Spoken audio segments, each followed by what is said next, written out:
Então, Rainara, mais uma semana a gente começa e hoje eu vou falar um pouquinho sobre alfabetização na matemática, né? Então, se você conseguiu assistir, você assistiu o comecinho só do outro, é isso? Isso, só o comecinho, um pouquinho. Tá. Então, o mais para o finalzinho, eu coloco lá que a gente iria hoje falar sobre alfabetização matemática, era a Lu que estava comigo, né? E ela fala um pouquinho sobre o que é alfabetização matemática para ela. Então, como você não conseguiu assistir, eu vou trazer um pouquinho da fala dela aqui. Ela diz que, na visão dela como professora, é muito importante não desvincular a alfabetização de letras com a alfabetização da matemática e com as outras disciplinas, porque ela entende que a criança aprende por todas as disciplinas ao mesmo tempo, né? E hoje a gente vai ver exatamente isso. Eu trouxe um pouquinho de teoria, como eu fiz nas outras aulas, e como o nosso interesse aqui é mais prático, eu também trouxe muitos exemplos de como fazer essa aula matemática na parte da alfabetização bem mais interessante para as crianças, tá bom? Tá bom. Vou compartilhar aqui para a gente poder ir acompanhando juntas. Você precisa que eu aumente um pouquinho mais aqui, porque o meu ainda está com aquele problema que eu não consegui descobrir o porquê que ele faz daquele jeito. Não, eu consigo dar zoom pelo celular. Tá, ok, então. Então, Isso, tá olha bom. só. Aqui, alfabetização matemática. Na faculdade, você está vendo sobre a BNCC ou Rainara?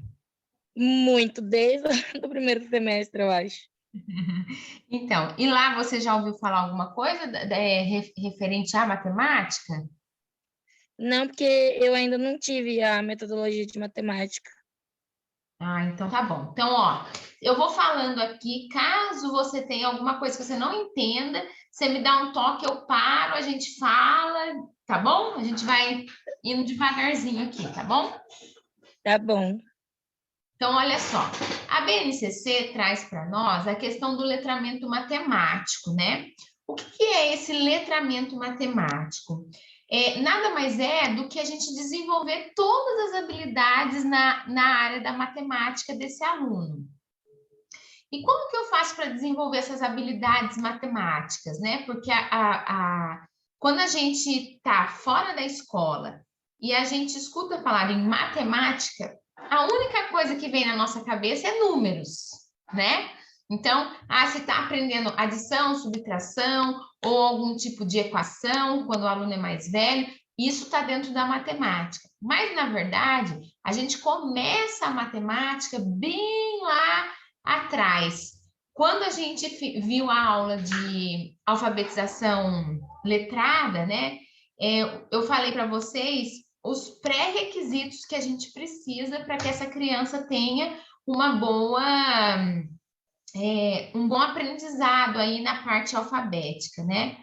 E na parte da matemática não é diferente. Então, tem algumas habilidades que é preciso desenvolver nesse aluno desde muito pequeno, desde 3 anos de idade ou até menos do que isso, para que ele, à medida que ele for crescendo, esse raciocínio dele, lógico, matemático, vá se desenvolvendo junto com ele, né? Então, olha só, quais são essas habilidades que a gente foca nessa parte do letramento matemático, que é evidenciado pela BNCC? É o raciocinar, é o representar, é o comunicar e argumentar de forma matemática. O que é isso, né? Comunicar e argumentar de forma matemática. É fazer o levantamento de hipóteses. Então, é apresentado um problema e ele não só formula esse problema, mas ele também consegue resolver. Só que quando ele resolve, ele tem uma forma de pensar diferente da outra criança, ou até mesmo diferente de você, professor, dentro da sala. Então, ele precisa explicar, argumentar o porquê que o jeito que ele escolheu é o correto. E quando eu disse nas aulas anteriores que a minha sala, por exemplo, não é uma sala silenciosa, é exatamente porque a gente solicita com que esses alunos argumentem a todo momento. Ao mesmo tempo que a gente solicita com que eles argumentem, a gente pede com que eles vivenciem na prática. Então, vivenciar na prática estimula muito os alunos. Então, estimula falar, estimula andar pela sala, estimula cutucar o amigo do lado, enquanto não sou eu que estou sendo atendido, né? Então, é um movimento todo dentro da sala. E essas habilidades que são solicitadas na BNCC são as quais a gente vai falar um pouquinho hoje, né? Como que eu faço esse aluno raciocinar? Como que eu faço esse aluno representar o que ele entendeu ou o que ele está pensando? Como que eu comunico ou como que eu consigo comprovar para o outro que eu consegui chegar nesse resultado e que esse resultado é o melhor ou esse resultado é o correto, né? Então, isso daqui só é possível desenvolver essas habilidades. Pensando no letramento matemático, só é possível quando a gente vivencia com eles na prática. Porque se a gente for pensar, não muito tempo atrás, a diferença de idade minha e sua, Rainara, é um pouquinho grande. Mas eu acredito que você, quando estudou matemática lá na primeira série, você deve ter aprendido não muito diferente de como eu aprendi. A gente não podia falar, era mais a professora colocava a pergunta e a gente respondia. No caderno, quando muito tinha dúvida e conseguia fazer uma pergunta, se é uma criança mais falante, né? Aí levanta a mão, faz uma pergunta, mas assim, raciocinar é o jeito que a professora ensinou, aquele é o único jeito que a gente podia fazer. Como que foi quando você começou na escola, por exemplo, você conseguia achar, se você conseguisse achar resultados diferentes ou caminhos diferentes para chegar no mesmo resultado, era aceito? Então, quando eu estava na escola, normalmente eu tinha muita vergonha de perguntar para o professor, porque ela sempre era muito dura, minha professora sempre cobrou muito que os alunos fizessem certo. Então, eu mais preferia comparar com os meus colegas do que perguntar, porque ela não é daquele tipo de professora que aceitava que a gente tivesse dúvida ou que estivesse errado. Ela só falava, começa de novo, ou pensa de novo, sabe? Tipo, o caminho ali, exatamente, ela não falava, tipo, vamos pensar mais um pouquinho nesse ponto, que não sei o que não. Ela só falou assim, vamos pensar de novo. Falava, tipo, meu Deus, mas pensar mais, a minha cabeça já vai explodir aqui daqui a pouco. Então, eu preferia consultar com amigos até do que com a própria professora. Então, olha só, esse movimento, que também não foi diferente de quando eu estudei,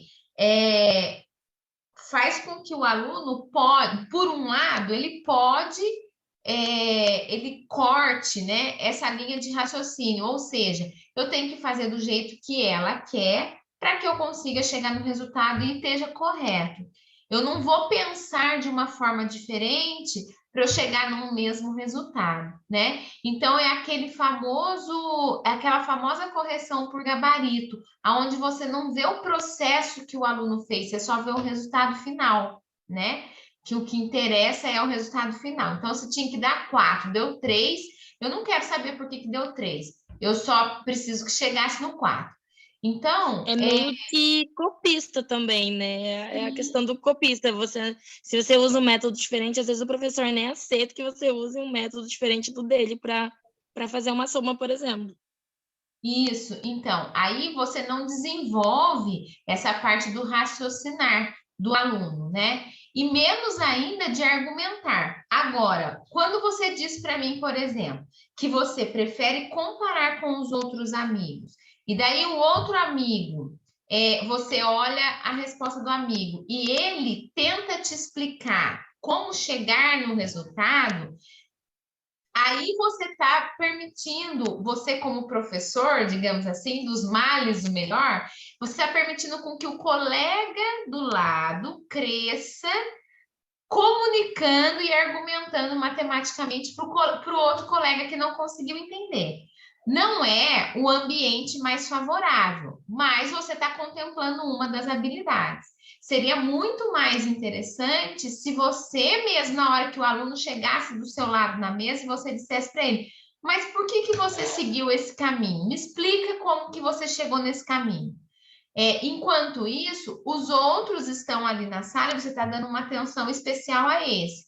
Aí todo mundo pensando ao mesmo tempo, falando ao mesmo tempo, é a hora que você tem que focar a atenção no quem está ali do seu lado, para você conseguir desenvolver pelo menos um pouquinho ali, com algumas perguntas que você vai ver aqui nos próximos slides. O papel do professor é exatamente esse, através de perguntas, fazer com que o aluno chegue no resultado.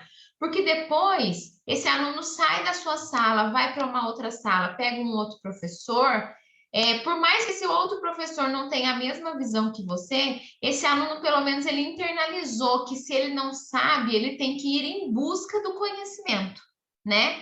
Porque a gente, mesmo quando grande, a gente não sabe de tudo, né? Então, e se a gente tem essa ânsia de querer ir atrás, descobrir, continuar sendo curioso, que é uma das habilidades aí, né, que o ser humano tem e que a escola aos poucos vai podando. Quanto mais curioso é o aluno, mais ele é taxado como um aluno que pergunta demais, que é chato, que atrapalha a aula, né? Então, a escola vai podando esse aluno até com que ele fique aquele aluno dentro do quadradinho que a gente já conhece, né?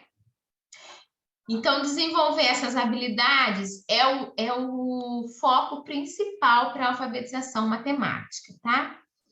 Aí eu pus aqui, ó, as aulas precisam ser desafiadoras e com vivências práticas. Por quê? Porque antigamente, como a gente conversou aqui, era muito comum, e ainda é, né? A gente vê alguns alunos aprendendo a matemática de uma forma muito mecânica.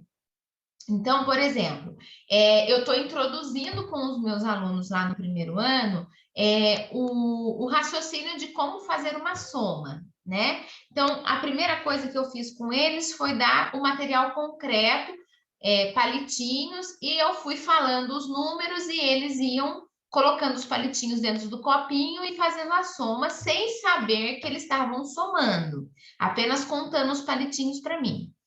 Depois disso, numa próxima semana, eu comecei a iniciar a contagem de alunos. Então, quantos meninos tem? Quantas meninas tem? Vamos somar tudo? Aí eu uso o apoio da reta numérica para poder ir crescendo esses números e eles irem contando junto comigo.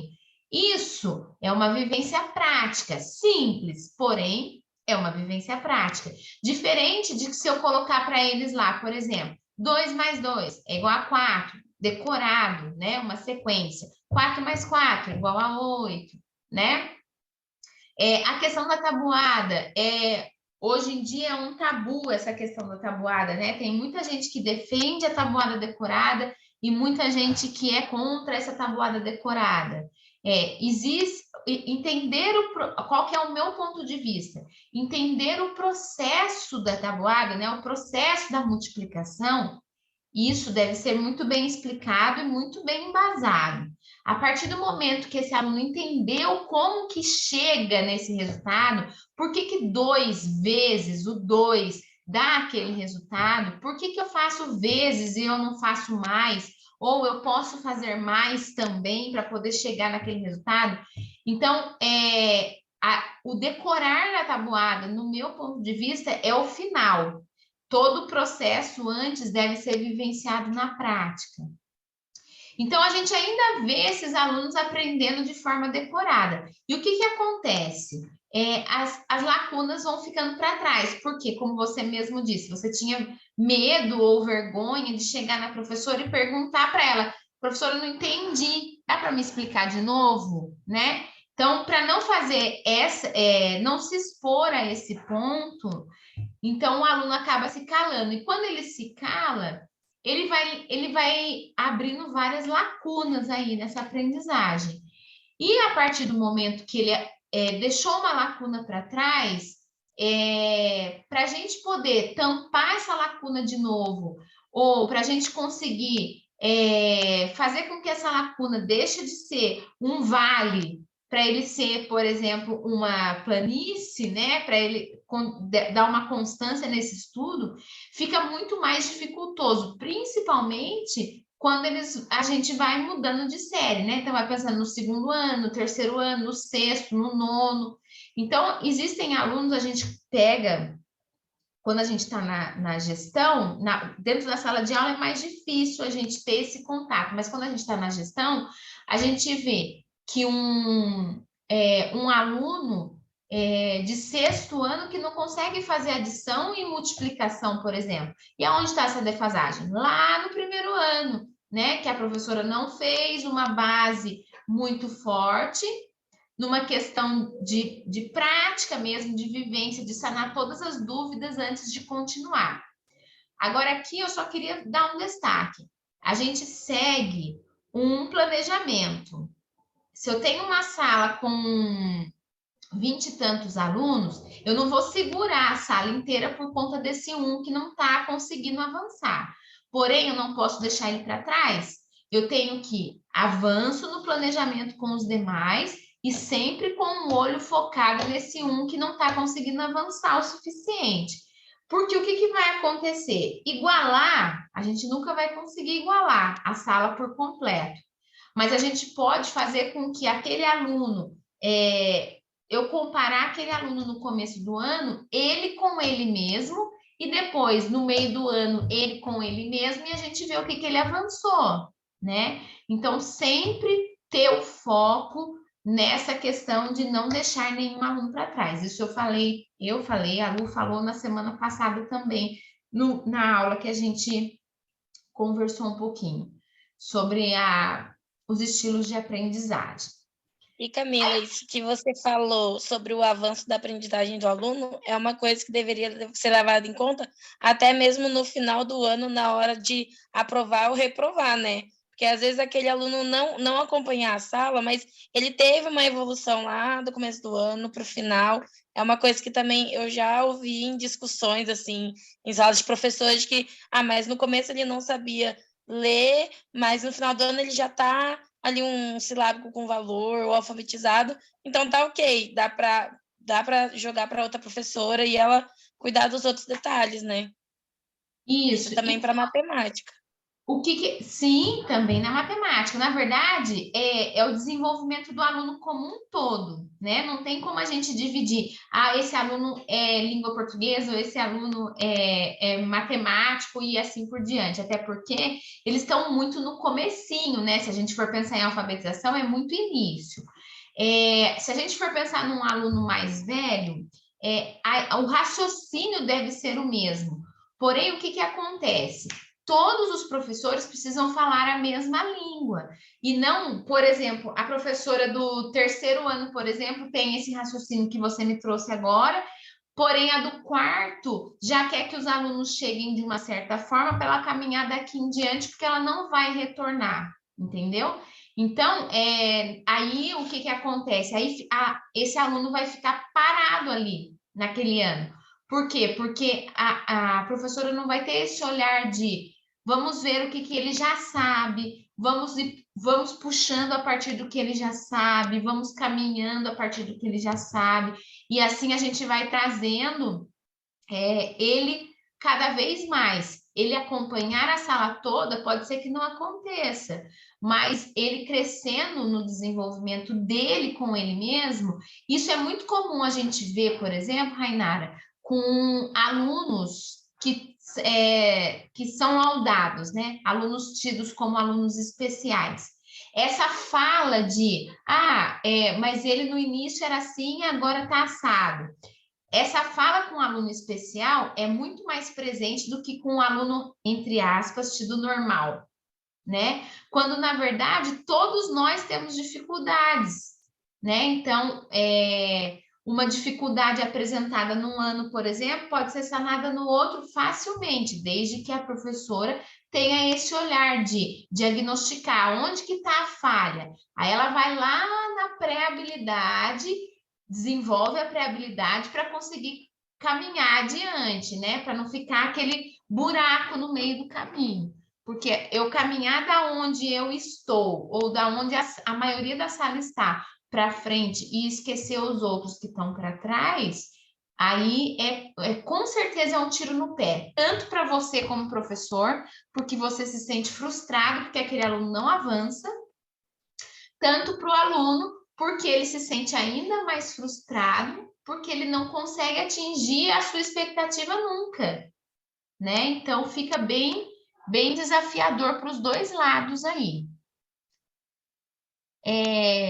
Essa questão da ABNCC, ela ainda traz para a gente que é muito importante com que a gente apresente para os alunos qual é a nossa intenção com aquela atividade, né?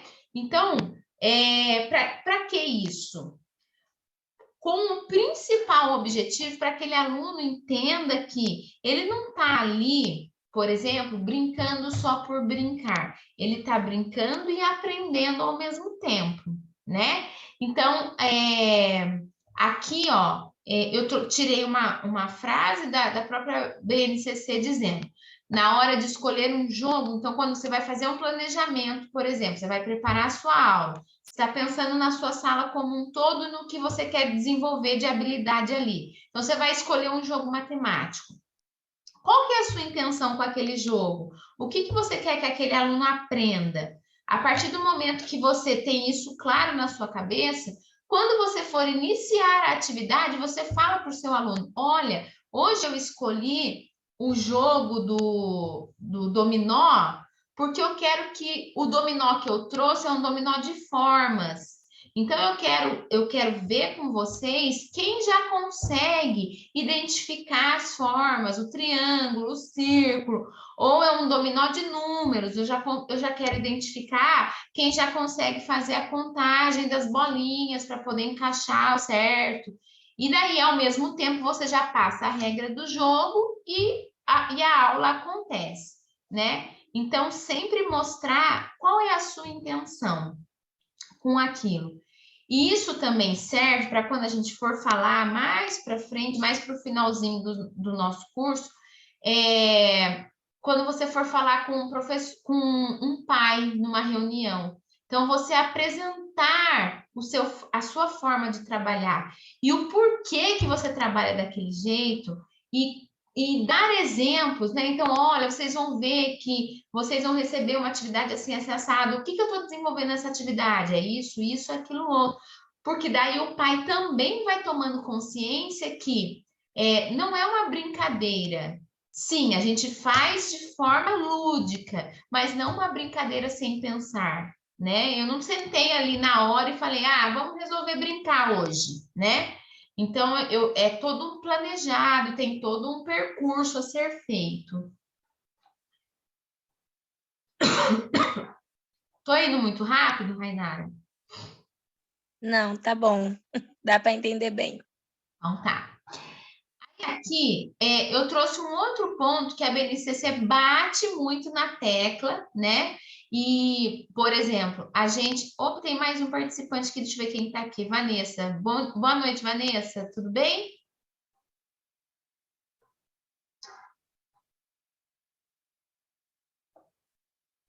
Boa noite, tudo bem? Desculpa o atraso. Tá tudo certo. Vamos lá.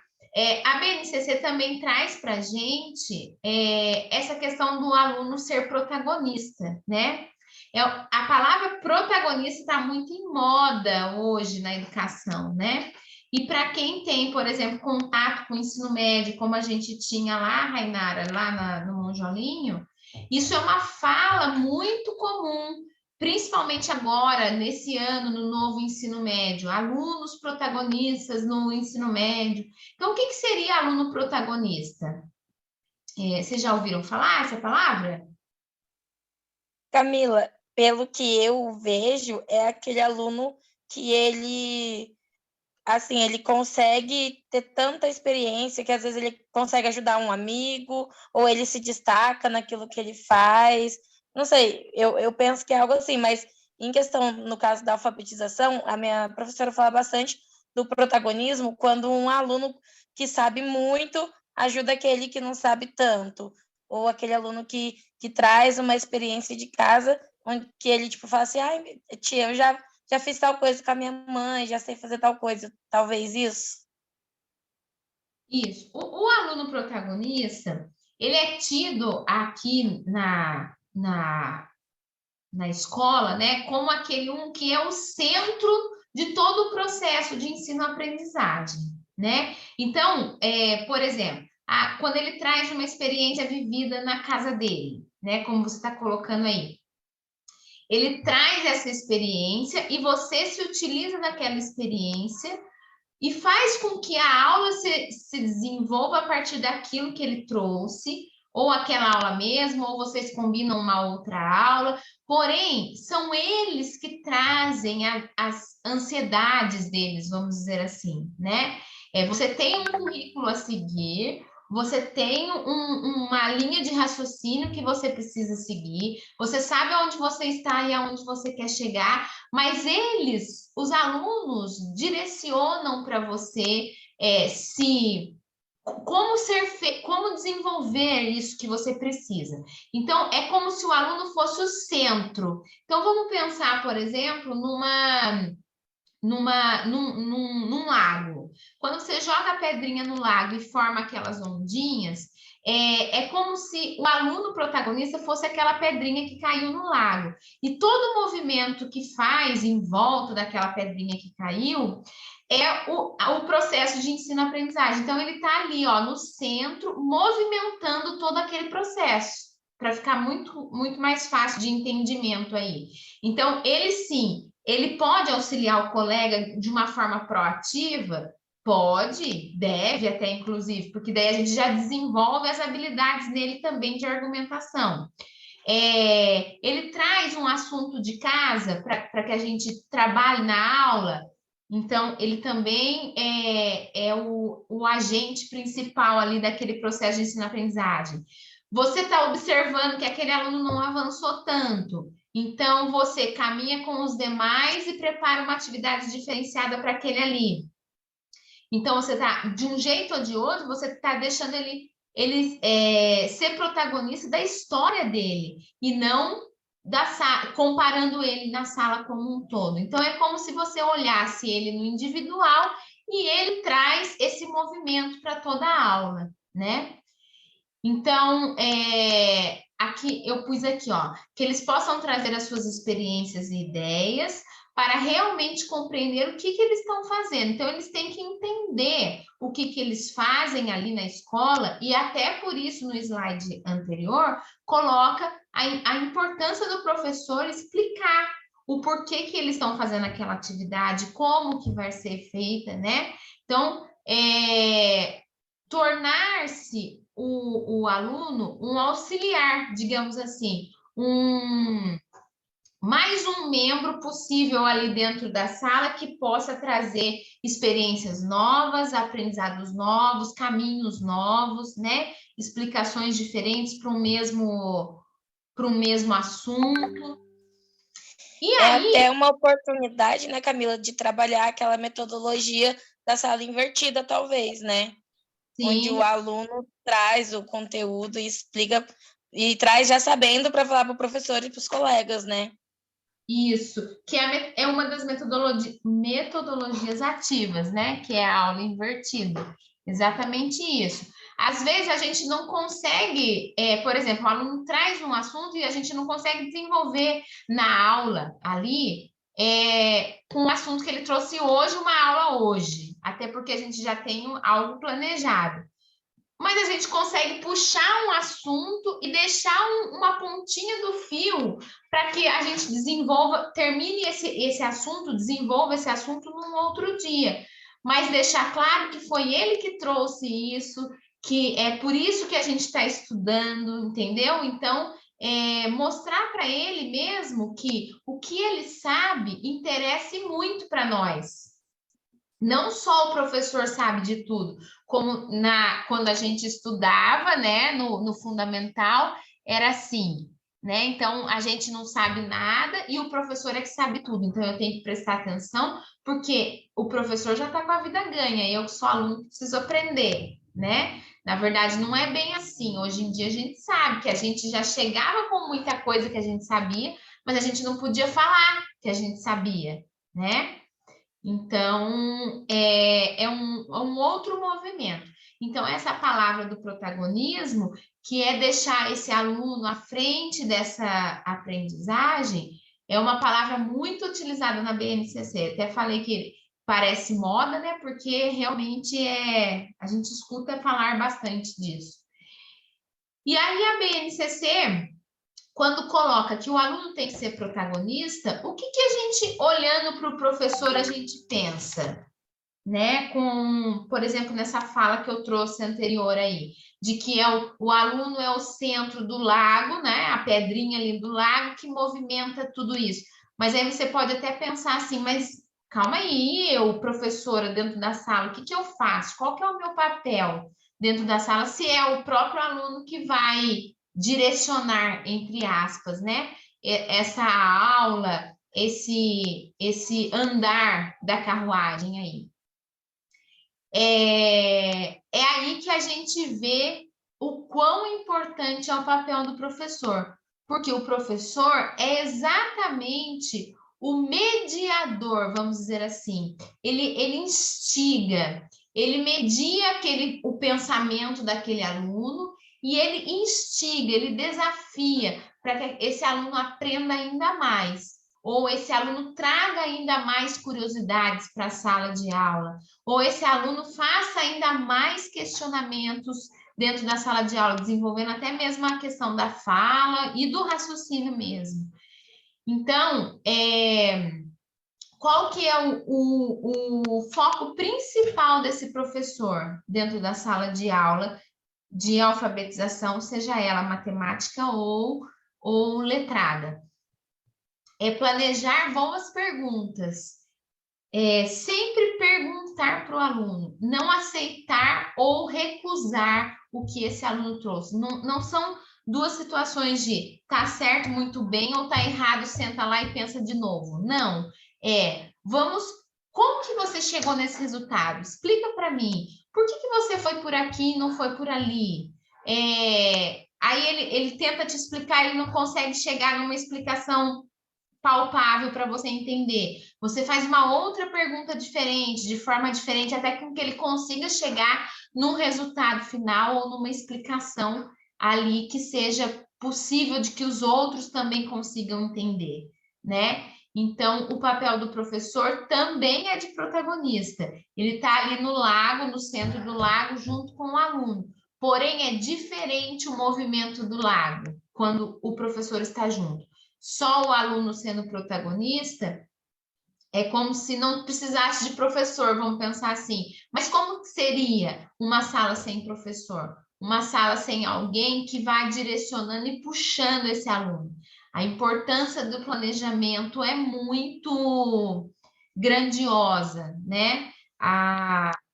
Planejar uma aula com antecedência, você permite com que, primeiro ponto, você consiga trazer mais possibilidades para esses alunos vivenciarem.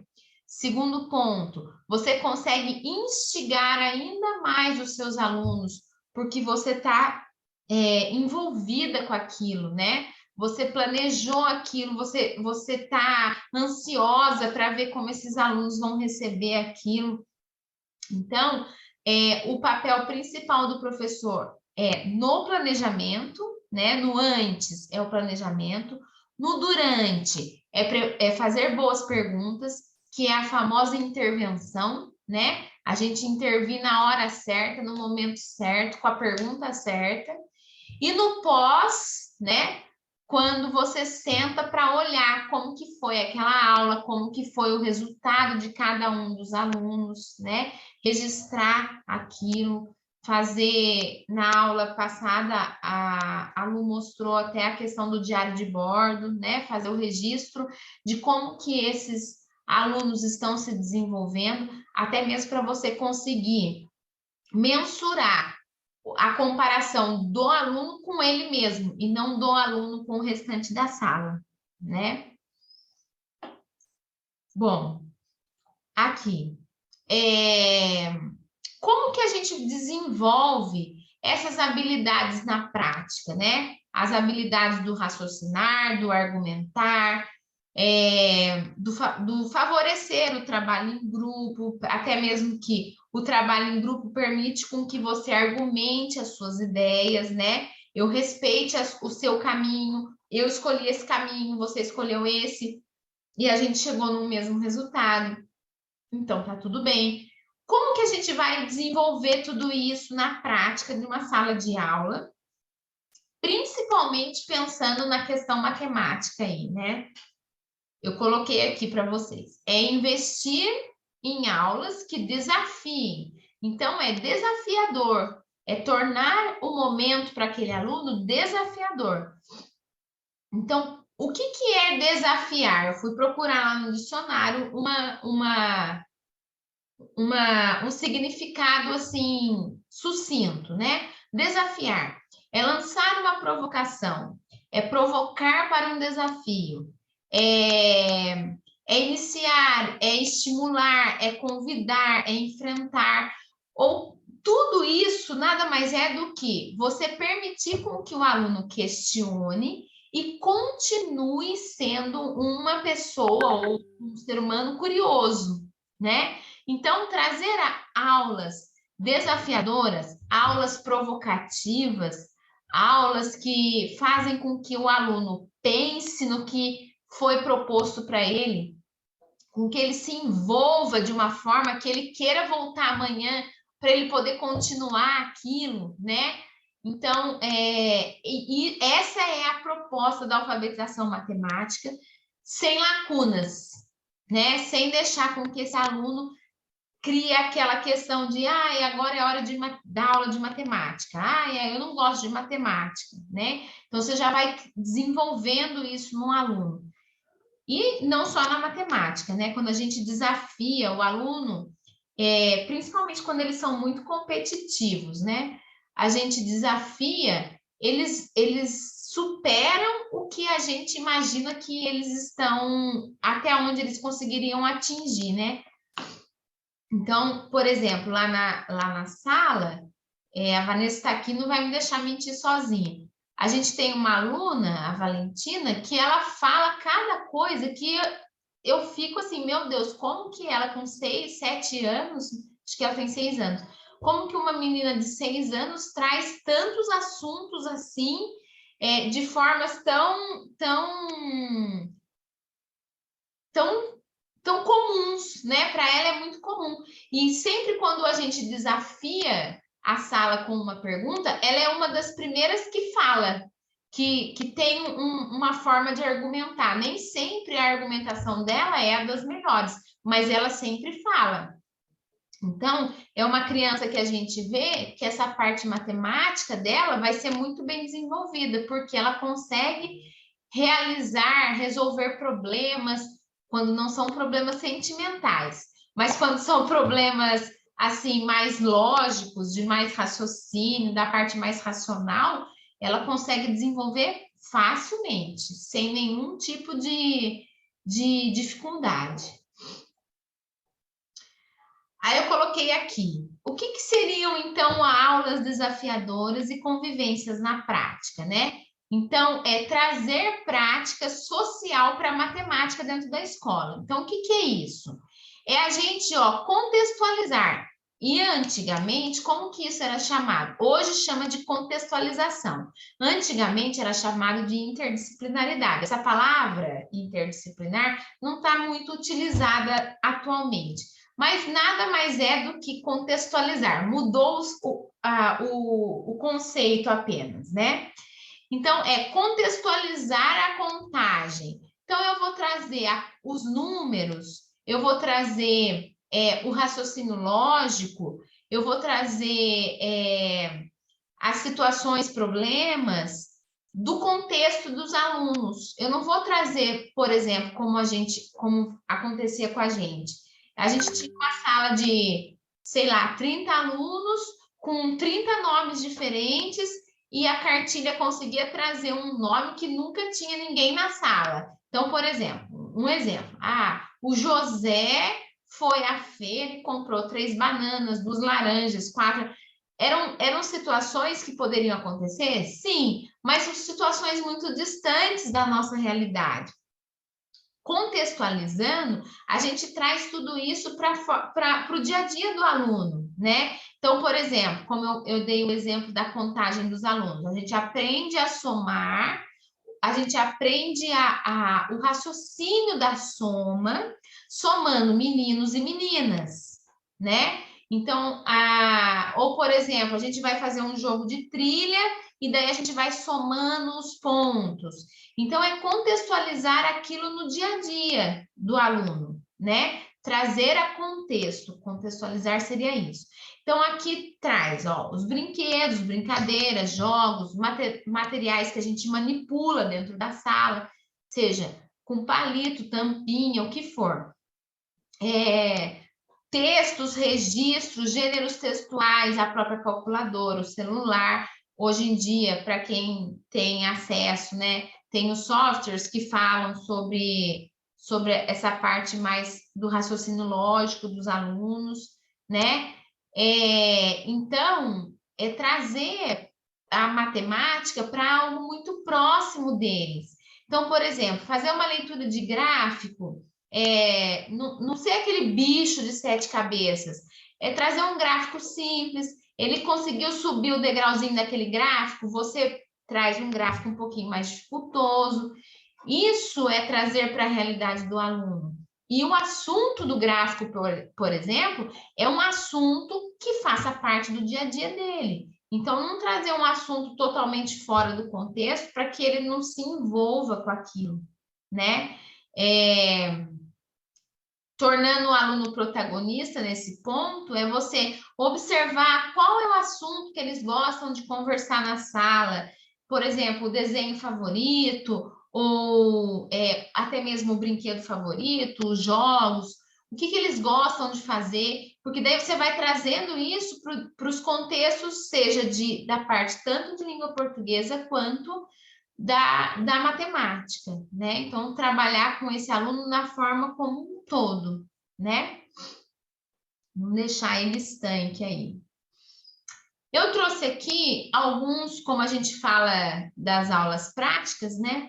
Eu trouxe aqui algumas formas da gente desafiar os alunos, né? Então, nem sempre o desafiar seria apenas eu trazer uma pergunta aonde o aluno vai precisar pensar para me responder. Eu posso proporcionar um momento de brincadeira, por exemplo, de uma brincadeira direcionada, como, por exemplo, eu já fiz lá na minha sala, eu trago jogos, divido eles em grupo e cada um vai fazer uma atividade ou um jogo diferente. E aquele jogo tem uma regra específica. Então, é um jogo direcionado. Porém, eu posso desafiar esses alunos de uma forma diferente. Então, eu faço grupos e coloco lá em cima da mesa de um grupo, por exemplo, copos com águas coloridas e copos com água transparente. E não digo o que deve ser feito, só apenas falo para eles. Vocês vão ter que pensar num desafio para o outro grupo resolver usando os copos. E daí, por exemplo, vamos fazer aqui eu vou apresentar os 3 aqui, e daí eu volto para a gente fazer na prática aqui. No outro grupo, a gente coloca copos empilhados e deixa lá em cima. No outro grupo, a gente coloca números aleatórios, tá? E daí, se eu fosse perguntar para vocês duas aqui, se uma está num grupo e a outra está no outro, qual seria o desafio, por exemplo, Rainara, que você faria com um desses 3 para Vanessa?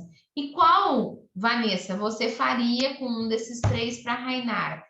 Eu, como professora, não vou falar nada, só vai estar em cima da mesa e vou dizer para vocês. Vocês precisam desafiar uma a outra com esses objetos, com esse material que está em cima da mesa. O que vocês fariam?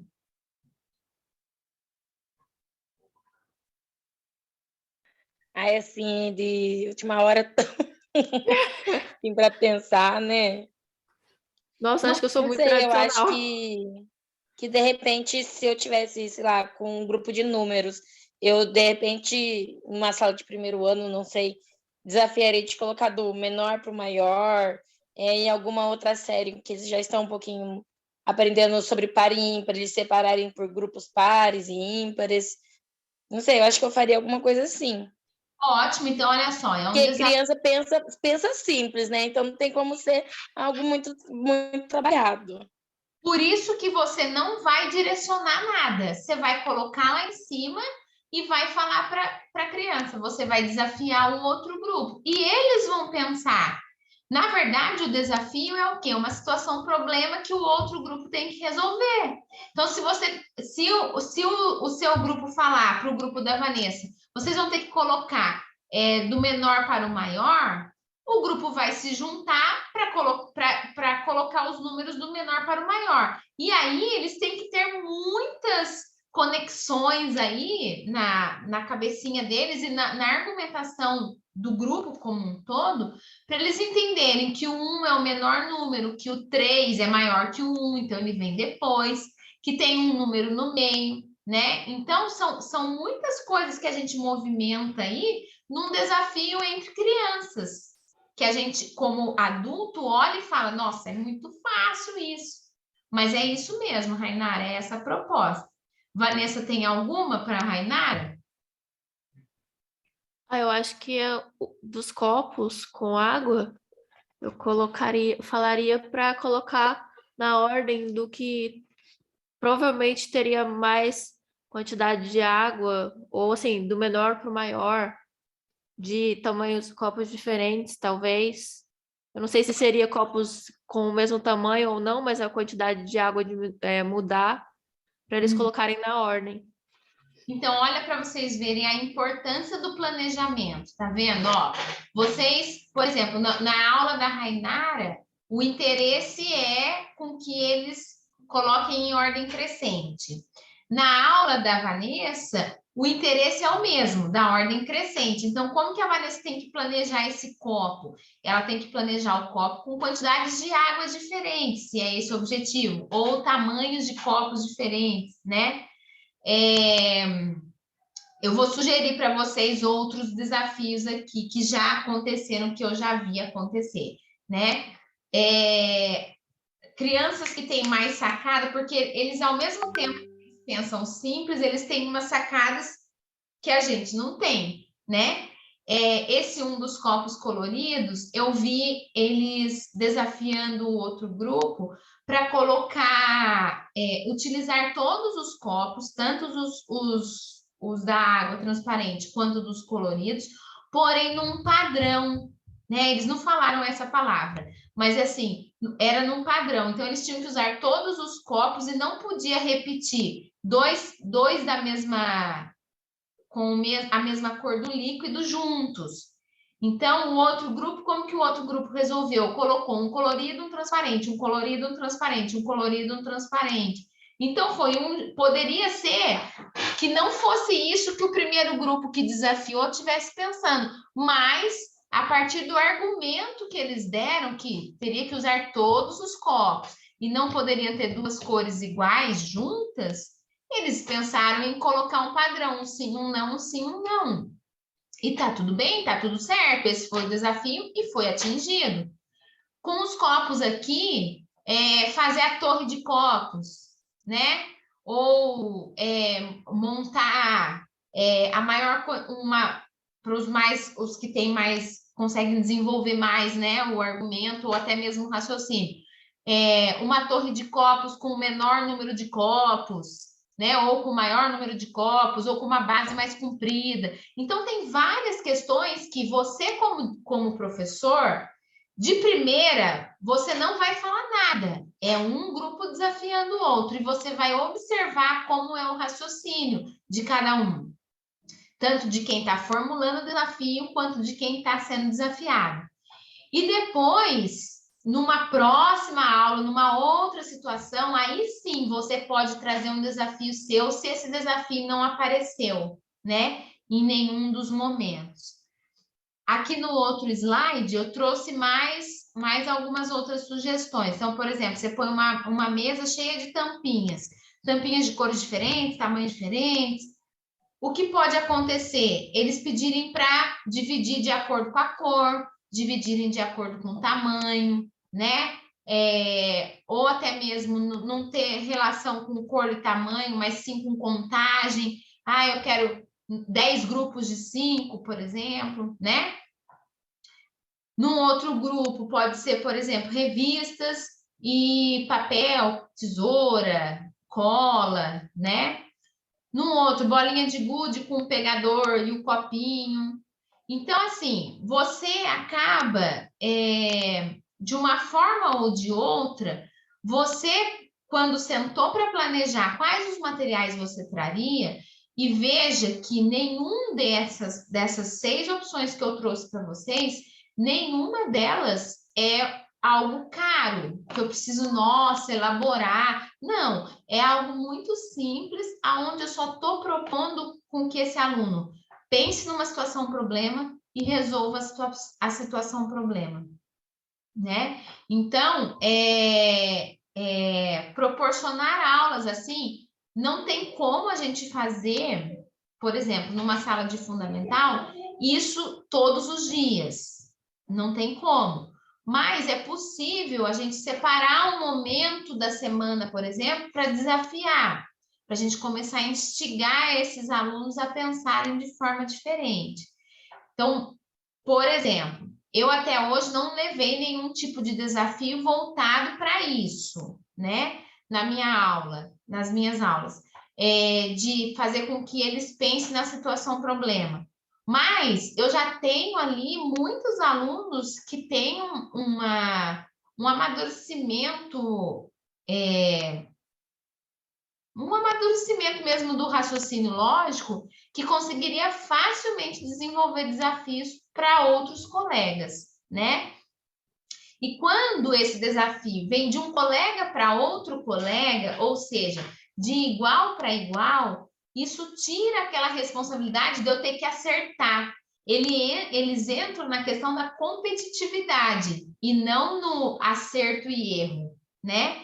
Que é uma das questões da matemática que a gente vê muito, que o medo dos alunos, né? O medo dos estudantes mais velhos da matemática é isso.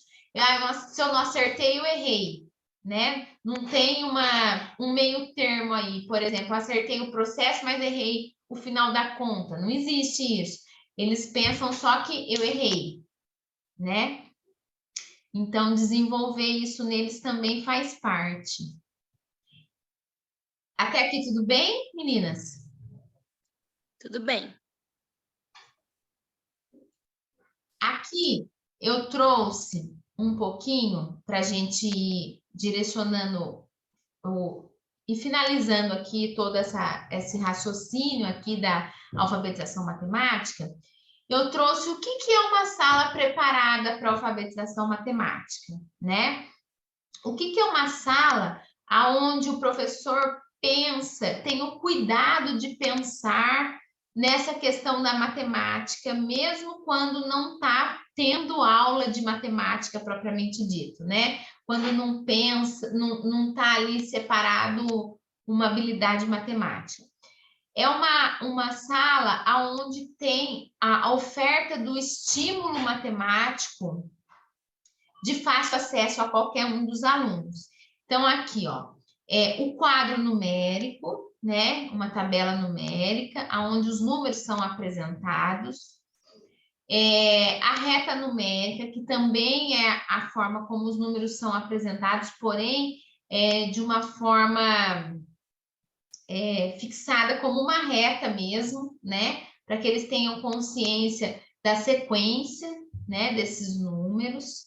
Então, por exemplo, Vanessa, quando eu pedi para que você colasse para mim a reta numérica nossa lá, a segunda linha da reta numérica, eu pedi para você colocar exatamente o 1 embaixo do 1, né?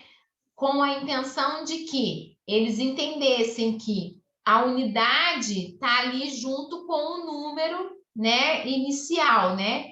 e que os números, eu já falei várias vezes para eles isso, e todas as vezes que for possível a gente deve repetir, que se a gente souber do 1 até o 9, a gente escreve qualquer número, né? Então, a importância de apresentar os números para eles, além do que só os números que a gente está estudando, né? Então, aqui, os símbolos numéricos, né? Então, esse número, se a gente tem um aluno pensando, por exemplo, numa sala, seja de educação infantil ou de fundamental, aonde a gente tem muitos alunos que não têm consciência do número e da quantidade, né? Então, a necessidade desse símbolo numérico aqui do cartaz, ó, o número 1, então é a grafia do número, né? Mais o escrito para auxiliar até na questão da alfabetização letrada e mais a quantidade. Então, aqui vai vir o 2, então vem 2 vaquinhas, 3 e assim por diante.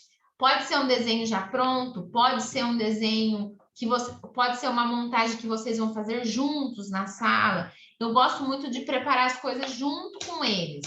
A gente depois dá o toque final, né? Mas fazer com que eles participem de todo o processo, para que aquilo seja contextualizado junto com eles, né?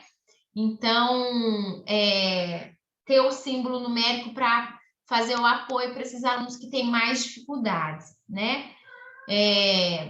Do 0 ao 9.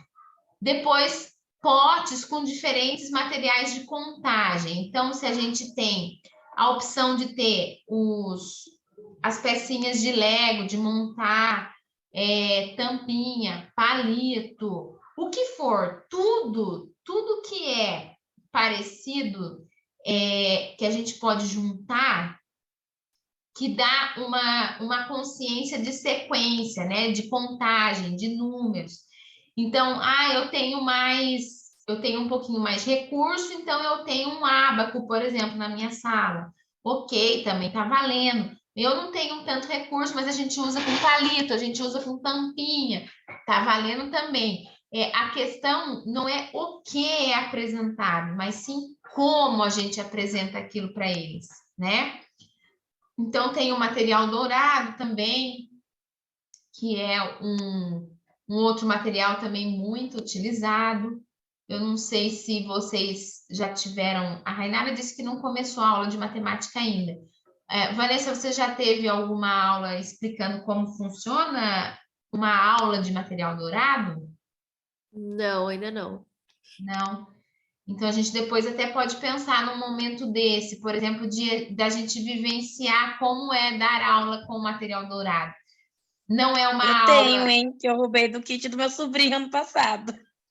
Você guardou o material dourado dele? Veio no kit do escolar do meu sobrinho, então eu guardei. Então, não é uma aula, assim, muito tranquila, vamos dizer assim, porque precisa realmente de muito o professor instigar muito esses alunos, né? Não é algo simples de só pega um quadradinho, uma unidade, junta 1, 2, 3, no 9 a gente vai trocar por outro. Não é uma aula assim. Essa é uma aula que a gente usa esse material, mas não aproveita todas as possibilidades dele, né? É a mesma coisa do ábaco, por exemplo. Eu aprendi a mexer naquele ábaco, não nesse daqui que eu pus na foto, mas naquele que ele é grudado, sabe? Tem 10 continhas assim, e você vai passando a continha de um lado para o outro, assim.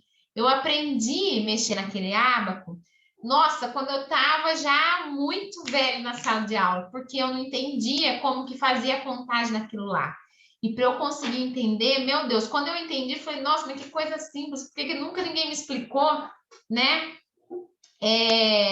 Então, são materiais que a gente utiliza de todas as formas e de todos os jeitos. Então, tanto faz o que é apresentado. A questão maior é como é apresentado. Então, como que você planeja essa aula, como que sai como você quer, né? Então, por exemplo, a gente fez lá na sala, logo no comecinho do ano, né, Vanessa? eu coloquei para eles a plaquinha do número e eles tinham que montar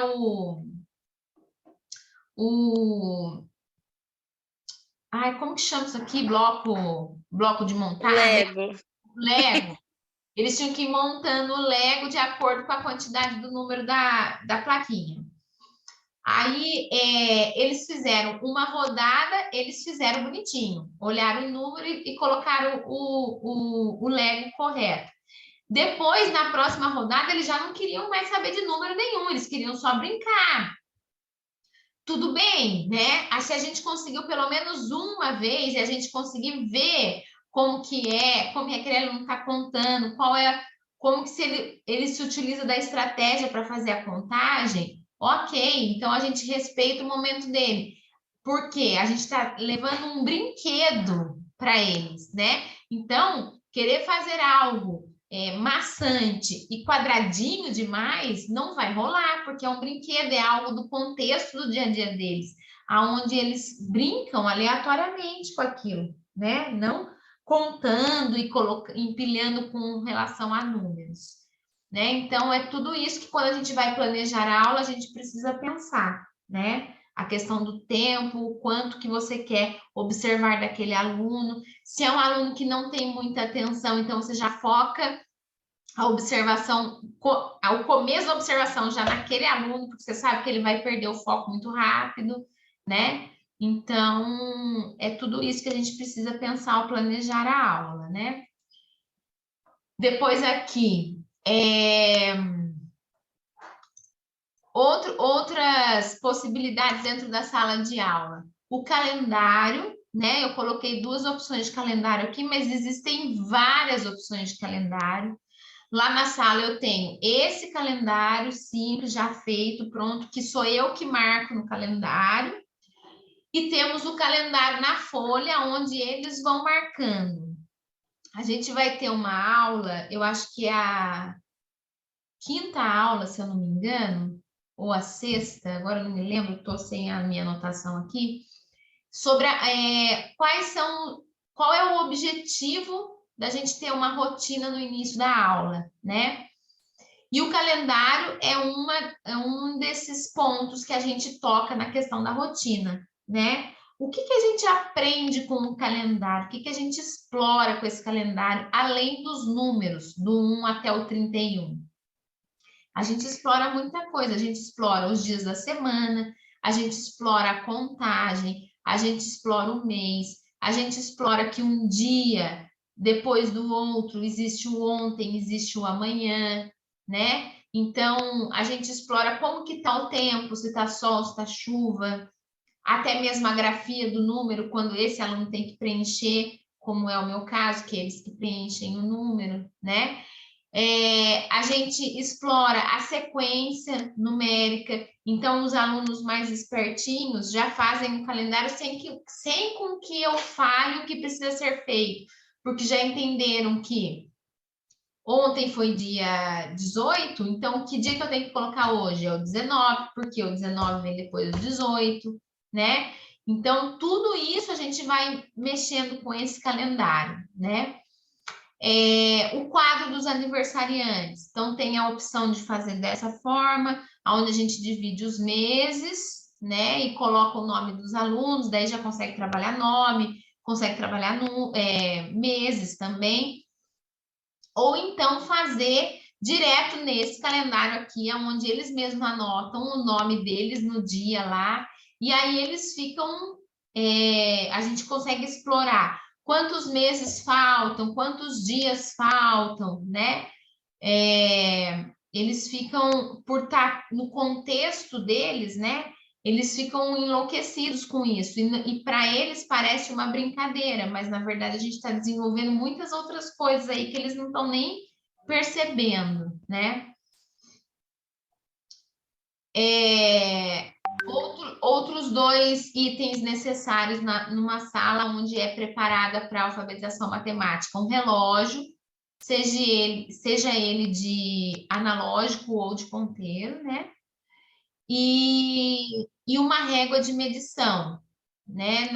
Para que eles possam ver a altura deles, Ou, por exemplo, lá na nossa sala não tem uma régua de medição. Tinha uma no armário e a gente tampou ela, né?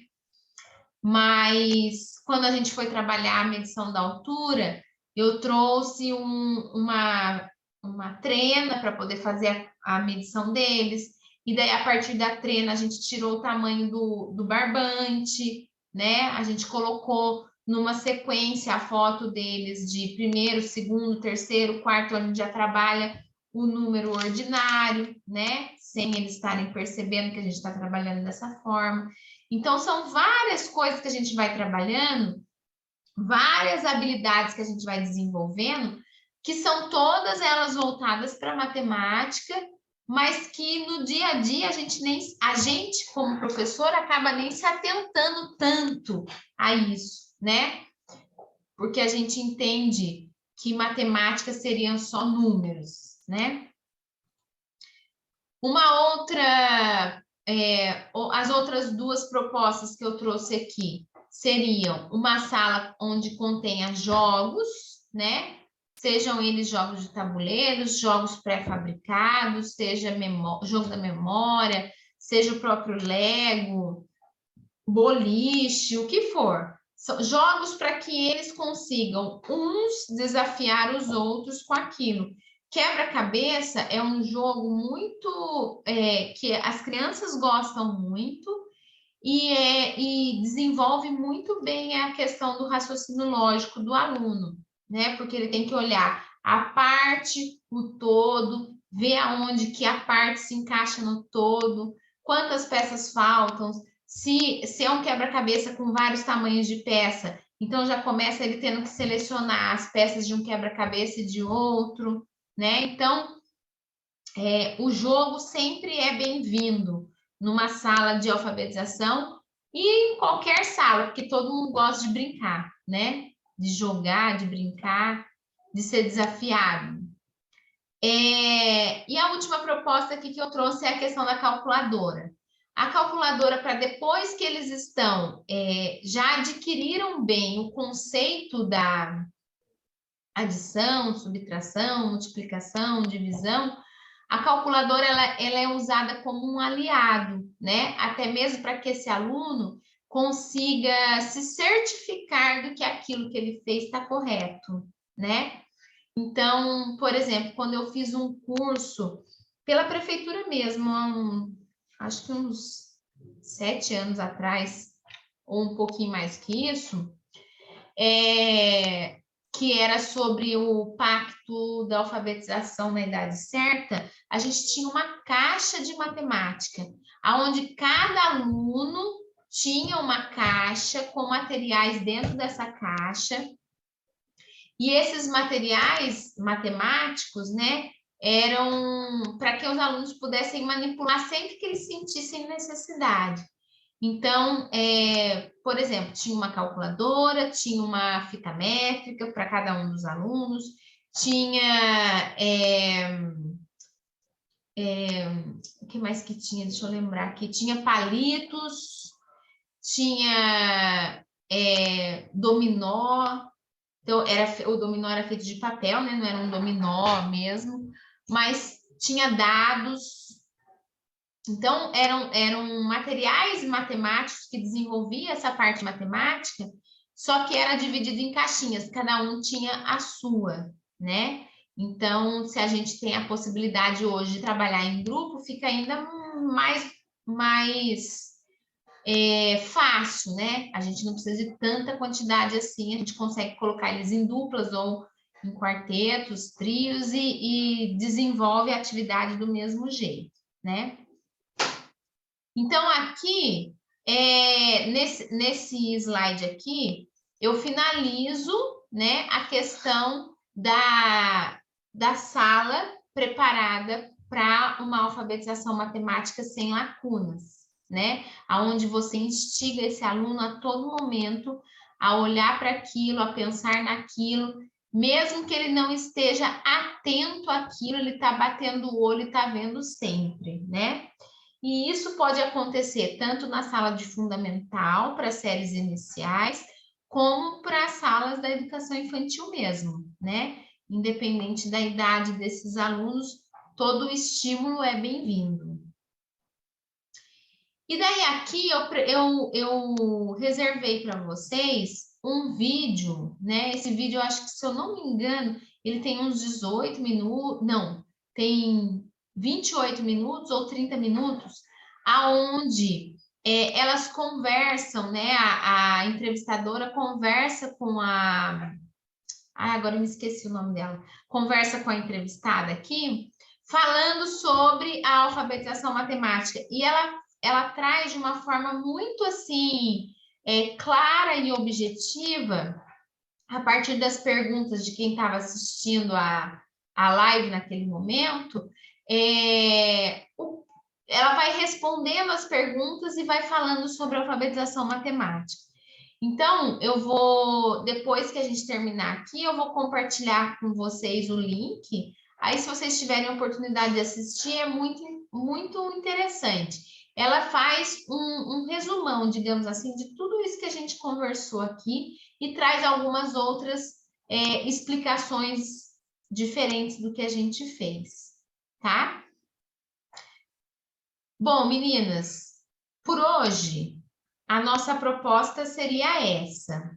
A gente está aqui há 1 hora, quase 1 hora e meia, falando sobre alfabetização matemática. E eu queria saber de vocês, como todo final dos nossos encontros, até mesmo para eu conseguir ir mensurando se como eu estou indo, tá de acordo, como vocês estão pensando, se tá agregando ou não. Eu queria que vocês falassem um pouquinho sobre como que foi a aula de hoje, o que agregou, o que trouxe de coisas diferentes para vocês, o que vocês já tinham ouvido falar, que só complementou. Queria ouvir um pouquinho de vocês. Pode ser? Então, Camila, eu gostei porque eu gosto de uma aula mais dinâmica, eu acho mais interessante. Você trouxe várias dicas de como a gente pode trabalhar isso de um jeito mais interessante e mostrou para a gente como é importante aplicar também, né, a parte lúdica e tudo mais. E eu acho que a parte da alfabetização matemática, ela talvez devesse ter um olharzinho a mais também dos professores, porque às vezes eles estão tão focados em ensinar o aluno a ler e a escrever, que esquecem, às vezes, da parte do interpretar, que é importante na matemática, da parte de reconhecer, igual você falou na questão do calendário, ontem, hoje, a gente vê muita criança falando, mas quando você fez tal coisa? Mas foi aquele outro dia, né, tipo, ontem, hoje, ou para eles às vezes não acabam não tendo noção de tempo, então eu acho importante os professores darem uma olhadinha um pouco mais para isso, por questão disso também, porque é importante para eles até na hora de repente, escrever alguma coisa ou de falar alguma coisa, essa parte de focar no matemático, né? Então, eu achei legal também a parte das dicas lúdicas, porque eu não gosto daquela aula monótona, chata, onde você só escreve e o aluno copia. Então, eu achei bem legal. Eu também não gosto, viu, Rainara? Nossa Senhora, é de morte, parece que a hora não passa, parece que eles não aprendem, essa é a sensação que eu tenho, que eles não aprendem, que eles não estão nem aí com o negócio, e também, isso também acontece numa aula muito agitada, enquanto você está dando atenção para um, tem o restante da sala inteira pegando fogo, né? Isso acontece muito lá na minha sala, né, Vanessa? A Vanessa fica louca, tentando segurar todo mundo lá.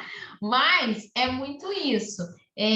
Você instigar, quando você instiga o aluno para poder ser desafiado, você provoca uma série de outras reações neles, né? Então, tem que estar preparado, tem que respirar, falar, não, calma, isso está acontecendo porque eu instiguei. Mas o resultado vem, ó, assim, muito rapidinho. A gente consegue ver, como eu falei, ó, a gente está no mês 5, a gente começou a aula no mês 2. Em 4 meses, a gente vê muita diferença nos alunos. Quando a gente trabalha de forma assim vivenciada, lúdica, aonde a gente coloca eles mesmo como centro de atenção lá do processo todo, né? E sempre na observação. Não é porque às vezes eu estou sentada, que são raras vezes que eu estou sentada na mesa, que eu não estou observando. O ouvido está atento, o olho de vez em quando levanta para poder olhar. eles têm o dia do brinquedo, eles brincam aleatoriamente, porém a gente observa tudo. Observa quem brinca junto, observa como que eles resolvem quando alguém não quer emprestar brinquedo. Então, tudo isso, que também é um desafio para eles, né? A gente observa e anota e registra, né? Sempre. Sempre faz o registro para não esquecer, porque a cabeça da gente não guarda tudo. Nossa, eu tô aprendendo demais com essas aulas, porque eu sou muito tradicional. Eu aprendi aquilo lá de ficar naquela fileira, tudo um atrás do outro, e é assim que tem que aprender, e pronto, acabou. E agora sim, te acompanhando em sala de aula, e aqui tem, nossa, aberto novos horizontes para mim. É de saber lidar com aquela bagunça toda que eu fico assim perdida. Mas de início eu já ficava assim, meu Deus, esses meninos não param quieto nunca. Agora você já vai aprendendo a falar, olha, eles estão aprendendo desse jeito, estão mais soltos, estão mais livres para conseguir expor o que estão pensando, o que estão sentindo.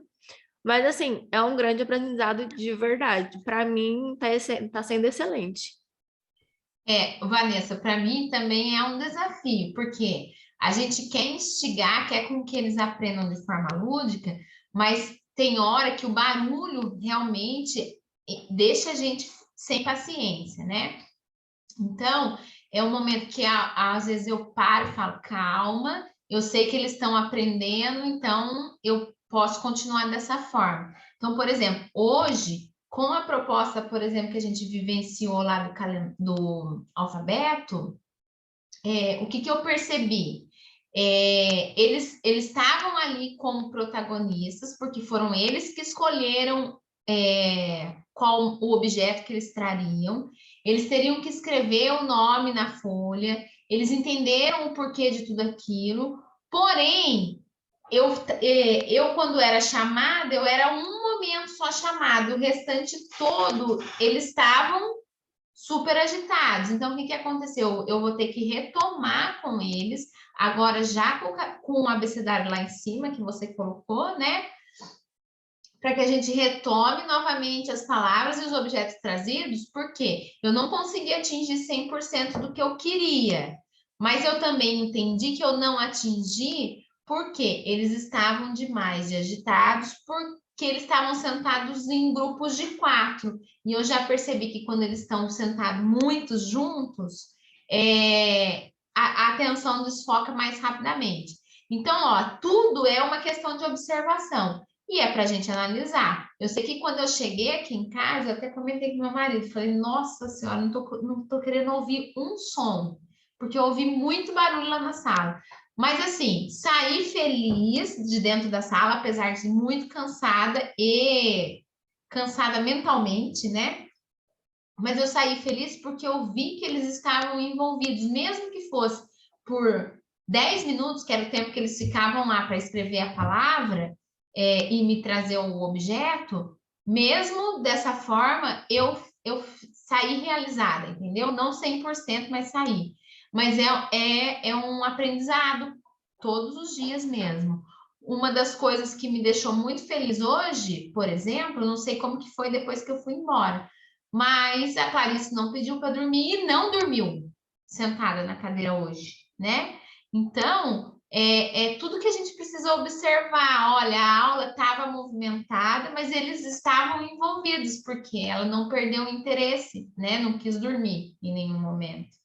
Então, a gente pensar mesmo no que a gente quer, se a gente atingiu, se não atingiu, por que não atingiu, como que a gente faz diferente.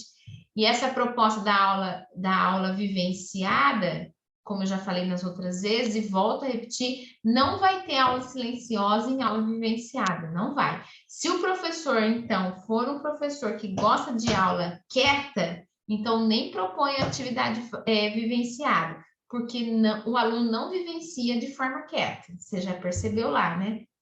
Então, é um aprendizado mesmo, principalmente um treino. um treino para observação, por foco de atenção, por foco do ouvido, né, auditivamente, para que você consiga focar nesse aluno que está perto de você aqui, enquanto está acontecendo um barulho lá do outro lado, mas ao mesmo tempo mostrar para eles que tem momentos que precisa de silêncio, que precisa de... O silêncio acaba sendo um respeito com o outro colega, né? Então, é todo esse movimento que a gente faz.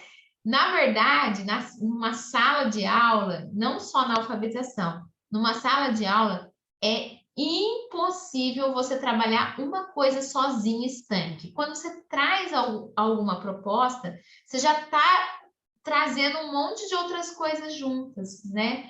Então, essa proposta de vivenciar ainda mais, porque daí você não trabalha uma habilidade sozinha, são milhões de habilidades juntas, é o ouvir, é o falar, é o trabalhar em grupo, é o respeito, é a própria questão de escrever, da atenção das letras, dos sons, dos números e tudo mais, né? Camila, e assim, eu tenho uma pergunta. Como a gente faz? Porque assim, é uma linha muito tênue do barulho. Saber que eles estão aprendendo ou não. Porque às vezes, assim, eu tô ali na sala, eu falei, meu Deus, ninguém tá prestando atenção em nada. Como é que funciona isso aqui? Uhum. Então, como é que a gente entende isso? Então, quando eu percebo que eles realmente estão sem foco, eu falo para eles, né? Quem está me ouvindo, ergue a mão, porque daí eu preciso realmente que eles estejam atentos a mim. Pelo menos para eu ter 5 minutos de atenção que seja, né? Mas como que a gente percebe que eles estão fazendo barulho, mas estão atentos ou estão produzindo? E como que eu percebo que eles estão fazendo barulho por bagunça? Quando a gente observa que eles estão em conversas paralelas, né? Então, quando você vê o aluno com conversa paralela e você se atenta em 2 segundos que você presta atenção na conversa deles, você vê que não é o assunto do que está sendo falado. Então, esse aluno não está focado, ele não está aprendendo, ele está perdido, ele vai só seguir o que todo mundo está fazendo. Agora, quando há o barulho, porém você vê que o aluno está conversando sobre aquilo, ou que eles fazem aquilo e depois conversam, então você vê que eles focaram a atenção, pronto, cumpriu o que eu tinha que cumprir, agora eu desfoco a atenção, porque vamos pensar que eles estão 4h30 sentados. 4h30 sentados é muito tempo de foco de atenção. A gente sabe que o ser humano tem uma média de atenção, dependendo da idade, de 20 a 15 minutos quando eles são pequenos, na idade deles. Então, eu querer com que eles, numa aula de 50 minutos, fiquem 50 minutos focados é impossível. Então, eu preciso dividir essa aula, né, em várias situações. Então, num primeiro momento, aonde eu preciso da atenção, então, os 15 primeiros minutos. Depois, um tempo onde eles vão produzir, aí é mais um tempinho. Depois, um tempo onde eu deixo com que eles conversem um pouquinho para extravasar. E a gente percebe que tem vários alunos lá, em qualquer sala de aula, por exemplo, que pede para sair, para ir no banheiro ou para beber água, porque aquilo está muito maçante para ele, né?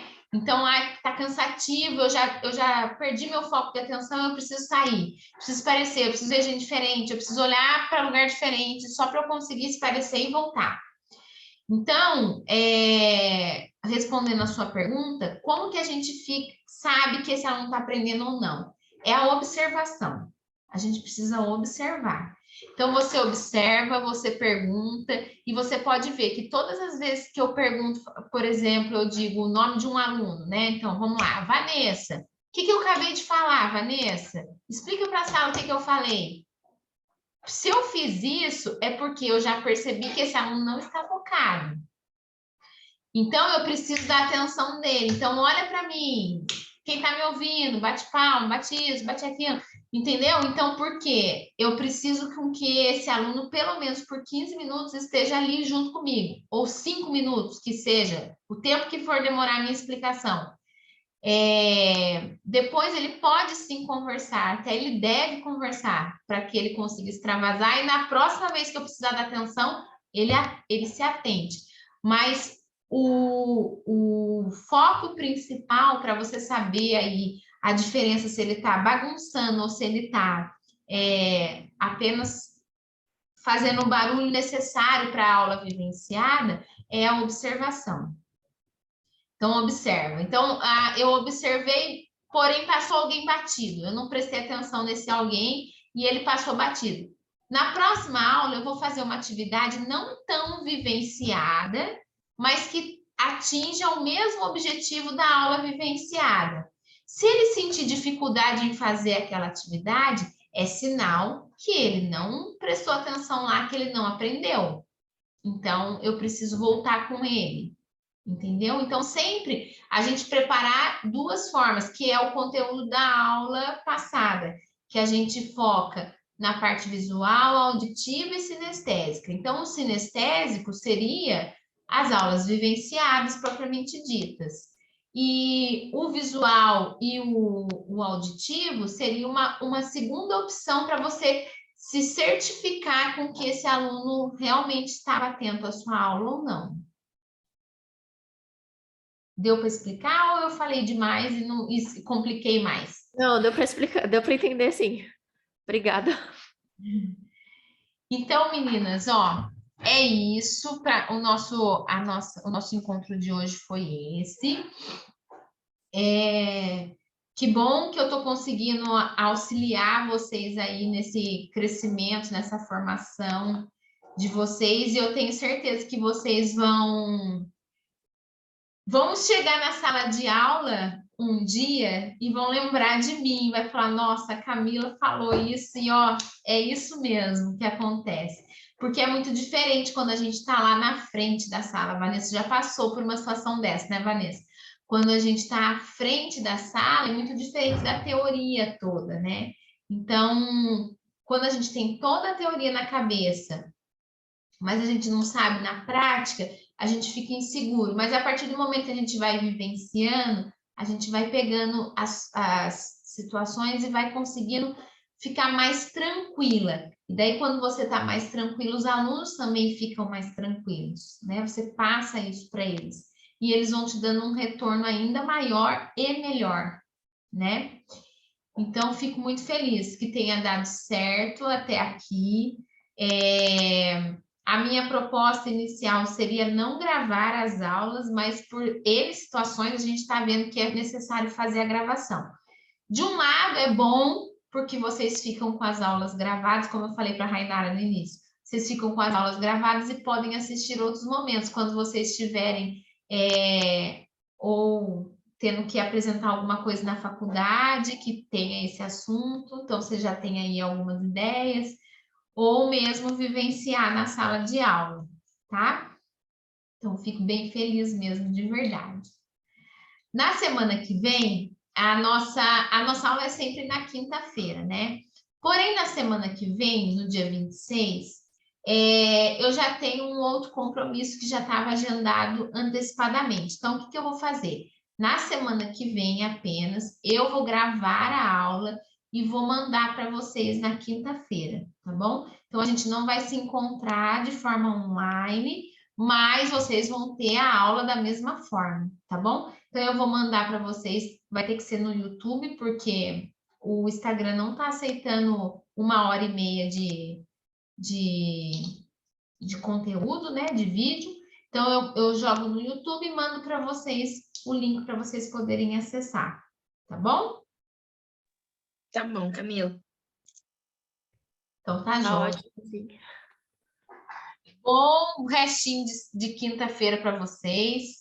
Boa semana, restinho de semana, bom final de semana. A gente, então, se vê de alguma forma. Vanessa, a gente se vê amanhã. Mas, Rainara, a gente se vê de alguma forma, que eu sei que você tem interagido bastante lá no Instagram. Fico muito feliz com isso, viu?